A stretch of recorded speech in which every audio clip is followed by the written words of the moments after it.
Well, this hasn't taken long at all. The mainstream media is in meltdown as votes are being counted, and it's not going the way they'd hoped. Donald Trump has won the state of Florida and its 30 electoral votes. So how do journalists on MSNBC make sense of this? By calling it a right-wing fascist state. It's a pure Project 2025 in miniature in Florida, and that kind of extreme, sort of extremist right-wing fascist type government in Florida, does that make it a more attractive place?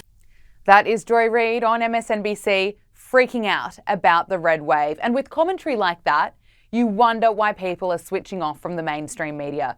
Now, this election campaign, we saw a shift in the way candidates worked with the media.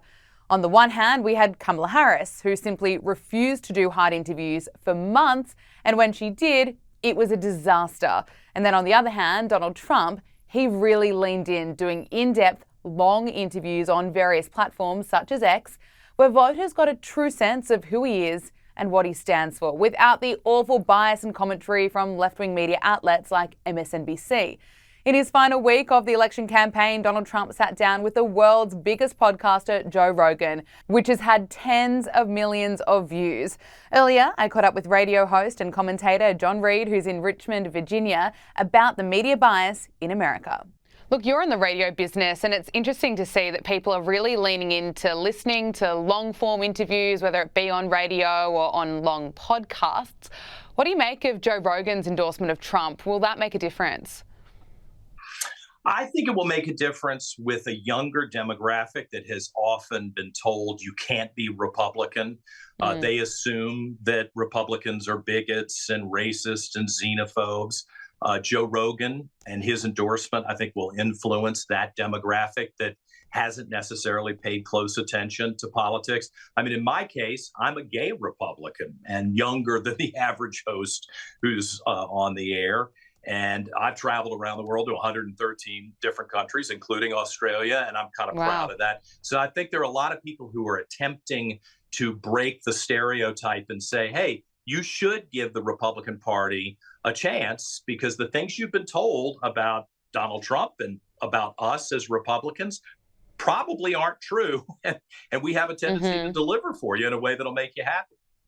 What's the wildest thing that you've seen or that you've heard from some lefties that are just have lost the plot, have heard so many lies from the media that they're a little bit brainwashed? And I've heard in the lead up to today that some college campuses have set up cry rooms and that there are therapy dogs out there just for people to prepare with the possibility of a Trump victory. What have you seen or heard on the ground? Anything as insane as that? Oh, well, that's the new normal in the United States. It's a kind of a pathetic weakness, which is shocking to me. And I talk about it frequently. I will be here at work tomorrow morning, whether Donald Trump is elected or not. I've staked a lot of my reputation on the Trump victory and on Republicans.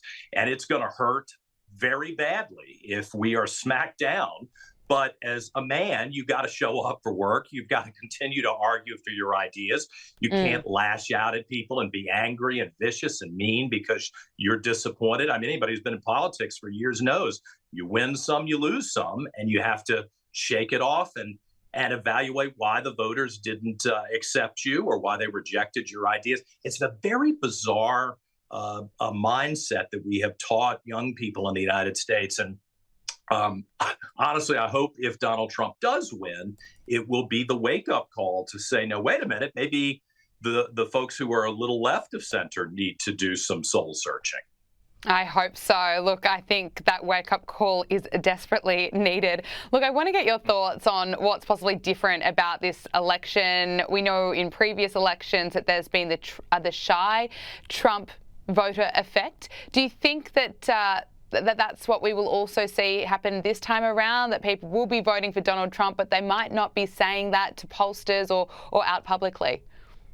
Oh, definitely. I think if Donald Trump goes into the close, and most of the polls on the East Coast are getting ready to close in the next half hour, within a couple of points, you've got to figure there are plenty of people who have been bullied into silence. They're worried about losing their jobs. They're worried about losing the friendships that they built over the years.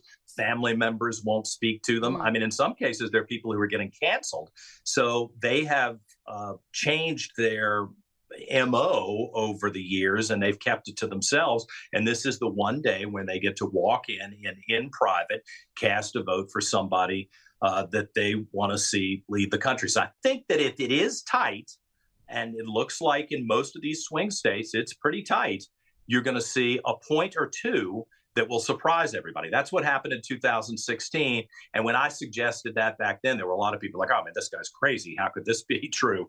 And I was like, they're listening to you when you're attacking them, and they're not going to tell you the truth to your face.